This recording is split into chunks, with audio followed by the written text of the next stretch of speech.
Assalamualaikum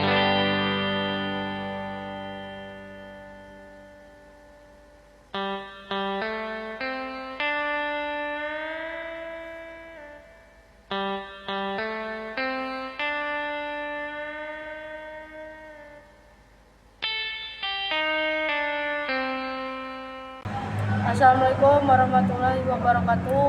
Halo semuanya, perkenalkan nama saya Rasya Rejuna dan teman saya.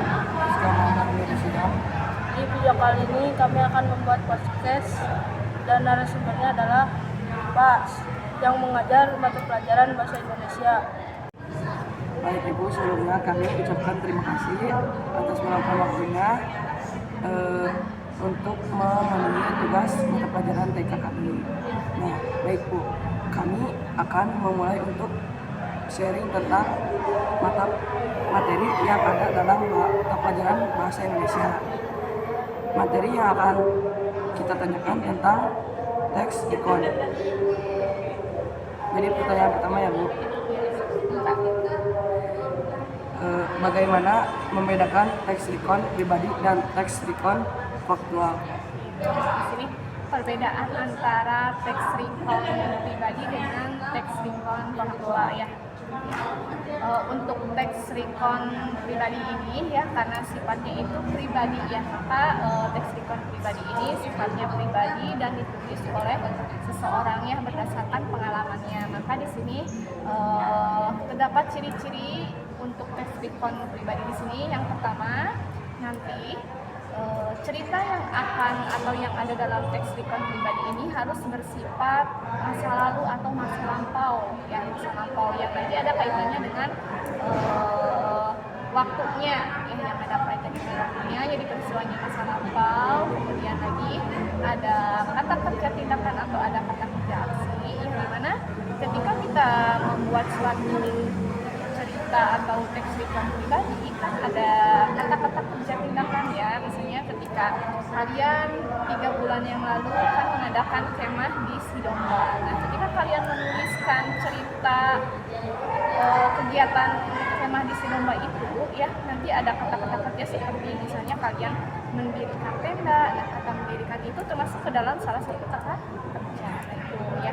Jadi ciri dari teks recon pribadi ini tadi yang pertama ceritanya masa lampau atau masa lalu yang nanti ada kaitannya dengan waktu ya. Kemudian yang kedua ada kata kerja tindakan atau kata kerja aksi ya. Yang ketiga di sini nanti ada urutan waktunya. Jadi ketika misalnya kalian akan membuat teks recon pribadi atau kalian menemukan teks recon pribadi, ada urutan waktunya ya, urutan waktunya. Jadi berurutan seperti misalnya ketika kalian 3 bulan yang lalu telah melaksanakan kegiatan camping di Sidomba, nah itu nanti dituliskan, diceritakan mulai dari hari pertama kegiatannya apa saja, hari kedua dan hari ketiga. Jadi itu berurutan ya. Jadi ketika menceritakannya atau menuliskannya itu tidak boleh misalnya hari kedua dulu ya, tidak ya. Jadi nanti berurutannya, ada urutan peristiwanya. Peristiwa tentunya tentang mengadakan kegiatan kemah atau camping. Jadi mulai dari hari pertama, hari kedua dan hari ketiga ya. Itu untuk yang teks recon pribadi dan ini ditulisnya oleh individu ya, oleh seseorang. Itu berdasarkan pengalaman masa lalunya atau pengalaman yang pernah dilalui ya. Nah, itu untuk teks recon pribadi.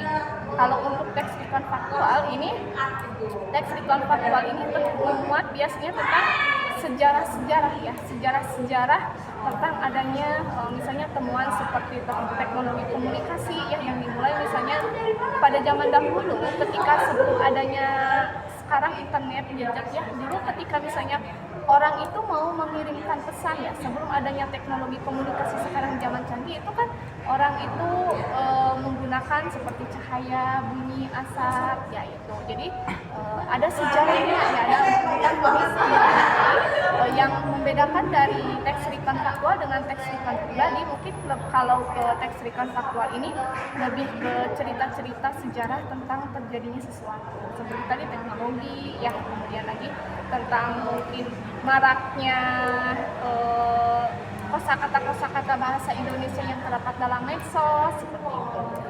Jadi kalau leksikon pribadi itu masalah atau cerita yang pernah dilalui ya oleh seseorang yang sifatnya itu individu ya oleh seseorang. Tapi kalau misalnya yang teks recon faktual itu tentang sejarah jadi ya itu juga kan karena benar-benar jadi cuman ini lebih kepada tentang sejarah tadi seperti contohnya mungkin tentang sejarah atau perkembangan teknologi komunikasi atau misalkan tentang perkembangan kosakata baru yang terdapat dalam medsos. Ibu, terima kasih atas jawabannya, Bu. Iya. Kita lanjut ke pertanyaan kedua. Struktur apa saja yang ada di teks recon? Ya baik. Struktur yang terdapat di dalam teks recon ya. Ketika kita berbicara tentang struktur teks recon, berarti ini kita berbicara tentang isi yang terdapat dalam teks recon ya. Jadi isi yang terdapat dalam teks recon atau struktur teks recon itu ada 3. Yang pertama ada orientasi ya, di mana orientasi ini isinya itu tentang pengenalan waktu. Jadi seperti misalnya contohnya minggu lalu, 3 bulan yang lalu. Nah itu nanti ada kaitannya dengan bukan urutan waktu ya, ada keterangan waktu ya. Dengan kan ciri-ciri dari teks recon itu menggunakan keterangan waktu ya, seperti 3 bulan yang lalu, minggu yang lalu atau pekan yang lalu. Nah itu ya. Kemudian lagi selain adanya atau menuliskan tentang atau menceritakan tentang keterangan waktu, ada juga tentang memberikan informasi tentang peristiwanya, keadaannya seperti apa gitu. Kayak seperti contohnya ketika kita mau menuliskan atau mau membaca teks recon faktual berjudul misalnya perkembangan teknologi komunikasi. Nah, untuk orientasinya mungkin dijelaskan terlebih dahulu pada zaman berapa atau pada zaman sebelum modern, sebelum perkembangan teknologi pesat, mungkin ketika seseorang akan mengirimkan pesan, mungkin atau sebelum adanya handphone ada apa dulu. Jadi diceritakan dulu orientasinya, keadaannya bagaimana ya tentang si teknologi komunikasi di zaman dulu. Nah itu untuk orientasi. Yang kedua ada urutan peristiwa. Halnya tadi ya Ibu kan telah berbicara tentang teks recon pribadi ya, ada urutan peristiwanya ya. Jadi di dalam teks recon ini strukturnya ada urutan peristiwa. Jadi peristiwanya itu atau keadaannya itu harus berurutan. Dan yang ketiga ini ada reorientasi atau penutup. Cuman reorientasi ini atau penutup ini di dalam teks recon sifatnya opsional ya, boleh ada atau boleh tidak, tergantung dari teks recon yang adanya. Tapi kalau misalnya kita disuruh untuk membuat teks recon ya, supaya ketiga struktur itu semuanya memenuhi, berarti reorientasinya harus ada. Ibu, terima kasih ya jawabannya kedua. Untuk mempersingkat waktu, kita lanjut ke pertanyaan ketiga. Apa tujuan utama dari teks recon? Ya, tujuan utama dari teks recon ini yang pertama mungkin memberikan informasi kepada orang lain tentang peristiwa yang pernah kita alami atau pernah lalui gitu. Atau bisa jadi sifatnya ini menghibur ketika misalnya contohnya Aska itu waktu lagi kegiatan kemah jadi pramuka panitia. Kalau Rasi jadi panitia juga bukan. Nah, jadi nanti ketika Aska mau menceritakan atau mau membuat teks recon pribadi tentang Aska jadi panitia di tempat kemahnya atau tempat camping, itu kan nanti diceritakan misalnya ke Rasi atau diberikan tahu kepada teman-teman yang ada di kelas 9B, itu kan mungkin bisa jadi sifatnya kan menghibur nih waktu aku mengikuti kegiatan kemah di Sidomba selama aku jadi panitia seru misalnya, itu kan sifatnya menceritakan.